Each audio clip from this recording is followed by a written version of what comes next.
We didn't know all the facts immediately, just knew that they tried to escape and the soldiers identified them as terrorists by mistake. My name is Haim. I live in Israel. I used to live near Gaza until the 7th of October. I lived in a kibbutz Rohr It's near Sderot. My son Yotam was living in kibbutz Kfar Aza, and he kidnapped from this kibbutz at the morning of the 7th of October. In this morning, the 7th of October, we were supposed to go to see him. Yotam was a drummer in a heavy metal band. And that day he had a music festival in Tel Aviv. We bought tickets and we were supposed to go to see him. But at 6:30 a.m. he called us and he told us that the kibbutz is under a heavy attack of missiles. That day we were also under attack in kibbutz Rohr, and kibbutz Rohr is 7 minutes away from where Yotam is living, but we couldn't go to help him. And as the hours passed in that Saturday, terrible Saturday, we started to understand that there are terrorists inside the little kibbutz, and the neighborhood where Yotam lived. Young people, students, and all young between 20 and 30. This neighborhood was mostly attacked by many terrorists, armed and cruel terrorists. And at 10:44 a.m. he sent us the last text message that the house is on fire, his house, and he is afraid, and he's afraid to go out because we don't know if he will live or not. And after that minute, 10:44, for 3.5 weeks, we didn't know nothing about Yotam. We just knew after 3.5 weeks that he was kidnapped, alive, and that he's alive in Gaza. And after 5 weeks, we saw his kidnapped video. And we saw that he is alive, he's not wounded. So we all the time, all these 70 days of captivity, we believed in Yotam. We believed that he's very strong. He was a sportician, he was very strong. He was an athlete. He was a musician with a lot of humor. So we believed that he is surviving there. And after around 6 weeks or 7 weeks, we got a message from one of the Thai people that was with him on 53 days that was released. He told us about Yotam, that he's fine and he's good, and that he's a good morale. So we really believe that he's coming back to us. And we didn't expect what happened in the end. At 15th of December, it was the last day of Hanukkah, the end of the Hanukkah, called Zot Hanukkah, when the Chanukiah is full with lights and candles. That day at 6 o'clock, our officer, we had an officer, she followed us, she was in contact with us all the 70 days, and she told me I was not at home, she asked me to come back home. Now I know that they knew about Yotam already 2 hours before. They waited that they can tell the other families, because there were 3. So at 6 o'clock, I went back home. I was not there. And there was like a delegation of officers and policemen, doctor, social worker that told us that Yotam was killed, and that our army, the Israeli army, killed him.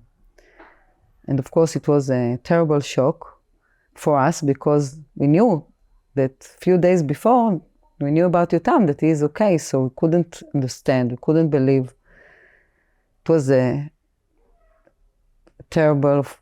most terrible thing I I ever felt in my life, and a shock, and we couldn't believe.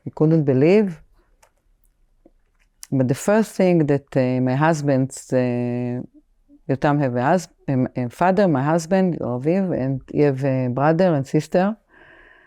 And the first thing that my husband said to Gallant, to the officer of defense that called us in the telephone, he said to him, "We are not angry. We try to understand what happened. We didn't know all the facts immediately. Just knew that they tried to escape, and the soldiers identified them as terrorists by mistake." I think all the 70 days I had a lot of strength because I believed in Yotam, and I had a lot of faith in him. That I know my son, I know him, I know that he's a very, very strong person. I knew that he will be very strong there. So this faith really, really helped me. And when we heard about the end, the unexpected and terrible end, I thought about Yotam as a hero. And when I talk to me, and when I tell this story about Yotam, that he is a hero, and he went out of jail or captivity, and he took the risk because nobody promised nobody that he will succeed. But for him to go out from captivity, it's a success. Already a success for him, and that he died as a free man, not as a captured person. I didn't feel anger about this. I didn't feel any anger because I'm a citizen of Israel, and I myself, I was in the army, and everybody in Israel is going to the army, and my husband was a soldier in the war. He was in a tank. He was fighting in the first Lebanon war. And we know that this is wars. The soldier, instead of shooting terrorists, he shoots his friend. Right. It happens a lot in wars. And this, I also understood that the person that shot, he hurt himself also so much, so severe, that it's very dangerous for both sides. We are in a war. We are in a real war, a dangerous war. And I thought about them, about their mothers in Israel, and I decided to record the message that say that we are not angry about them, and we know that this was the best decision for them in that minute. And we cannot, nobody is judging them because we are not there. And we want them to be strong and to continue fighting and shooting terrorists, that we in Israel can live safely. And they asked them to come to visit us. And they came. They came and we hugged them. And we promised them that we are not angry. And I'm really not angry about them because for me, anger will not bring Yotam back.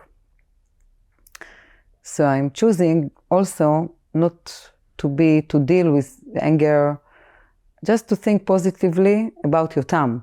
What I want to remember, first of all, that he was really brave. And his heart was pure. He didn't have evil in his heart. That's why he loved animals so much. So I think for Yotam, he would want that the world will remember that there are a lot of people like Yotam that from the outside they look normal, amazing and funny, but in the inside they have a lot of, low self-esteem and fears from the world and anxiety.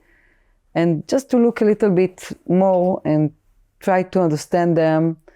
And we will do now some projects for Yotam Memorial, to build a school, a music school, especially for such people that have the same problems as Yotam had. My older son is also a musician.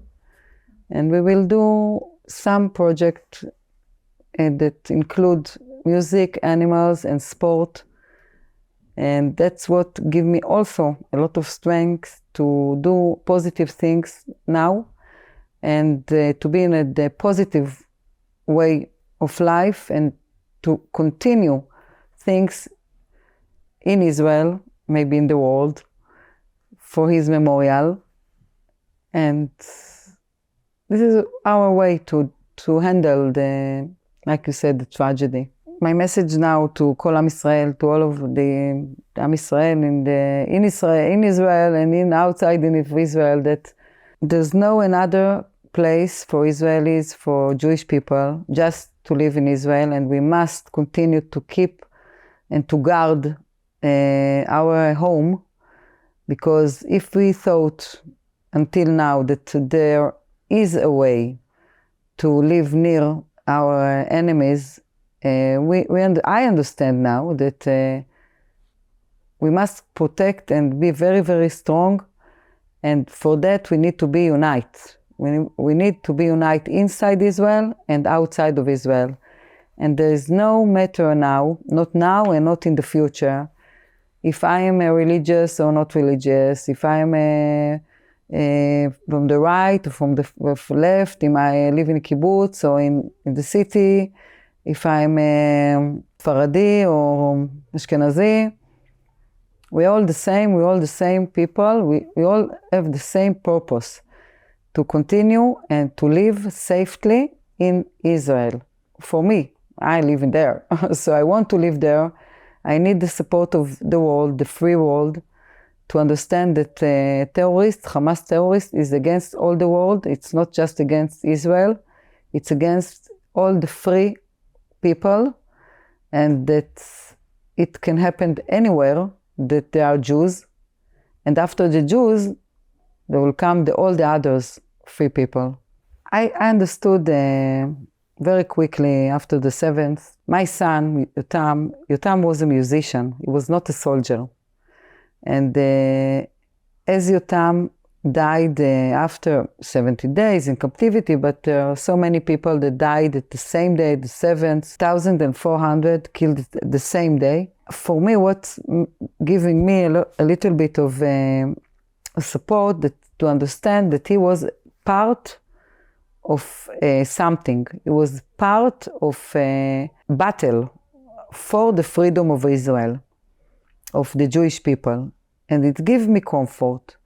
And to remember his good things and our happy time together and our happy memories, the good times, sometimes the not so good times. But for me also, I believe that everyone have his time to go.